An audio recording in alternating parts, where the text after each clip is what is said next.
Oke, Assalamualaikum warahmatullahi wabarakatuh guys. Selamat datang ke KimCube. Hari ini kita orang ada video baru iaitu tentang perbezaan dan persamaan Dewan Persidangan Negeri dengan Parlimen. Hari ini saya bersama kawan-kawan saya iaitu Khairul, Syah, Afiq dengan saya sendiri akan menerangkan tentang perbezaan dan penerangan atau tentang penerangan mereka, tentang penerangan yang kita tak tahu. Seterusnya saya akan teruskan kepada Afiq untuk menerangkan tentang pengenalan. Assalamualaikum warahmatullahi wabarakatuh. Nama saya Muhammad Abdul Zakwan dan Muhammad Lutfi. Dan saya akan memulakan pembentangan ini dengan pengenalan Persediaan Dewan Undangan Negeri. Dewan Undangan Negeri di Malaysia terdiri daripada Sultan atau yang di-Pertua Negeri sebagai Ketua Negeri, seorang Speaker dan ahli-ahli Dewan Undangan Negeri atau ADA. Ahli Dewan Undangan Negeri atau ADA ini terdiri daripada orang yang dilantik mengikut perlembagaan persekutuan. Assalamualaikum, nama saya Khairul Syazwan bin Zulkhairi. Hari ini saya akan sambung pembentangan iaitu proses pengubalan Undang-Undang Dewan Negara. Okey, sebelum kami meneruskan video ini, sila like dan subscribe video ini terlebih dahulu. Dan jika anda telah subscribe channel ini, saya mengucapkan terima kasih. Pertama sekali, Pejabat Peguam Negara. Yang kedua, bacaan pertama. Yang ketiga, bacaan kedua. Yang keempat, peringkat jawatan kuasa. Yang kelima, bacaan ketiga. Yang keenam, Dewan Rakyat boleh menolak. Yang ketujuh, Yang di-Pertuan Agong. Yang terakhir sekali, diwakilkan. Seterusnya, peringkat perbahasan rang undang-undang. Bacaan pertama, rang undang-undang dikemukakan oleh seseorang menteri secara ringkas. Bacaan kedua, rang undang-undang akan dibahas mengenal kesan dan kepentingan kepada rakyat dan negara. Peringkat jawatan kuasa, rang undang-undang dibuat pengubahsuaian jika perlu. Bacaan ketiga, rang undang-undang dibawa ke Dewan Rakyat untuk diluluskan jika perlu. Seterusnya, Assalamualaikum warahmatullahi wabarakatuh dan salam sejahtera. Nama saya Muhammad Ali Hakim bin Ahmad dan saya akan sambungkan pembentangan ini dengan tajuk Persidangan Parlimen.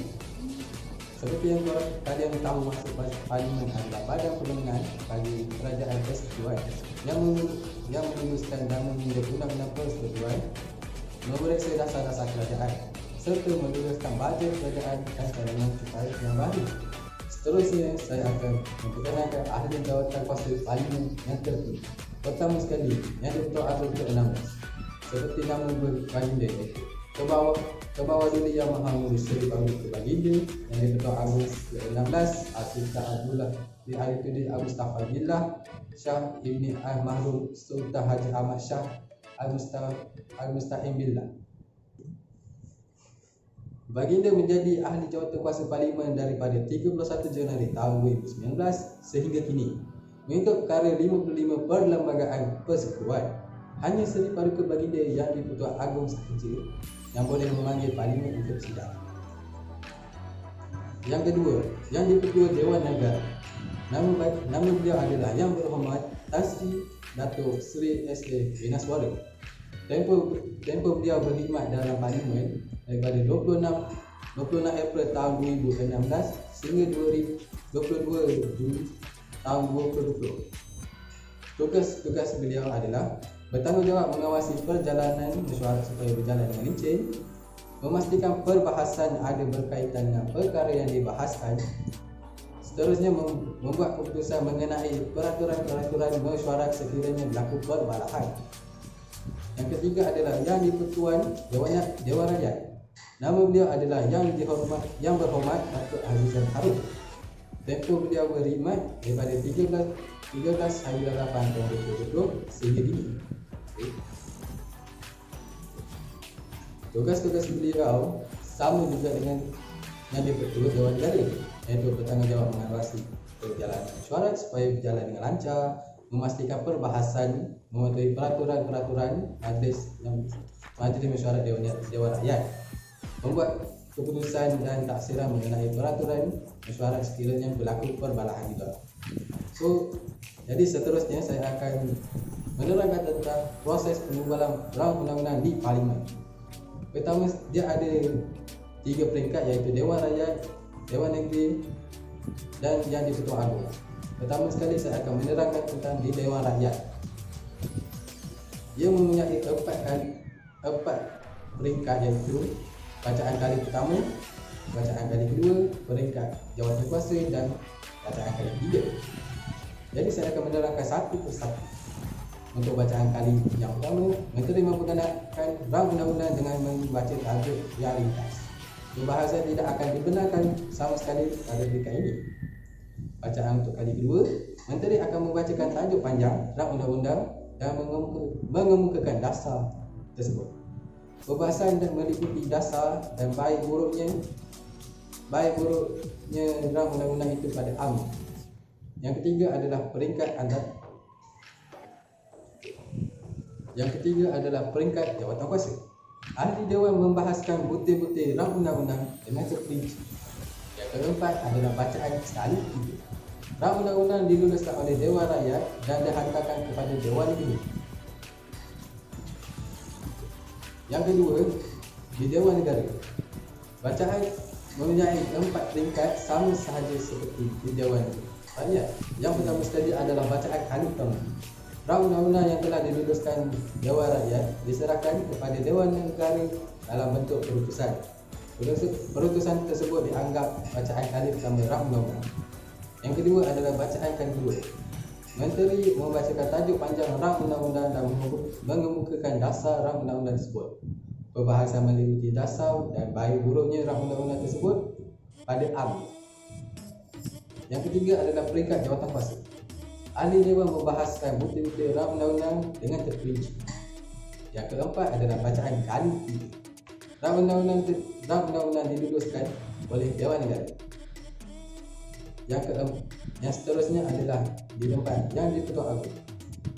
Dia mempunyai dua peringkat sahaja, iaitu perkenaan Yang di-Pertuan Agong dan cetak dan diwartakan. Untuk perkenaan Yang di-Pertuan Agong, rang undang-undang dipersembahkan kepada Seri Paduka Baginda Yang di-Pertuan Agong untuk diperkenalkan oleh Baginda. Setelah rang undang-undang tersebut diluluskan oleh Yang di-Pertuan Agong, undang-undang tersebut akan diwartakan dan dicetak. Undang-undang dicetak dan disiarkan dalam warta Kerajaan Persekutuan. Undang-undang mula berkuat kuasa pada tarikh yang disebut dalam undang-undang berkenaan atau ditetapkan oleh Menteri dalam warta. Assalamualaikum warahmatullahi wabarakatuh dan salam sejahtera. Nama saya Syafrin Nizam bin Abdullah dan seterusnya saya akan meneruskan pembincangan ini dengan perbezaan antara Dewan Rakyat dengan Dewan Undangan Negeri. Perkara pertama, Dewan Rakyat dan Dewan Undangan Negeri. Untuk Dewan Rakyat dipanggil Wakil Rakyat ataupun MP, Member of Parliament. Seterusnya bagi Dewan Undangan Negeri, dia akan dipanggil Yang Berhormat, YB atau ADUN, Ahli Dewan Undangan Negeri. Perkara kedua, keahlian. Untuk Dewan Rakyat, seramai 222 ahli kesemuanya. Seterusnya, untuk Dewan Undangan Negeri, seramai 576 ahli kesemuanya. Seterusnya, fungsi utama bagi Dewan Rakyat, ahli Dewan Rakyat iaitu ahli Parlimen. Yang pertama, membahaskan rang undang-undang. Kedua, meluluskan undang-undang kewangan yang tidak diluluskan Dewan Negara dalam masa 1 bulan. Dan seterusnya, meluluskan undang-undang lain yang tidak diluluskan Dewan Negara dalam tempoh 1 tahun. Bagi Dewan Undangan Negeri pula, yang pertama, menjadi arena tumpuan bagi memeriksa dan mengkritik dasar-dasar pelaksanaan rancangan-rancangan kerajaan.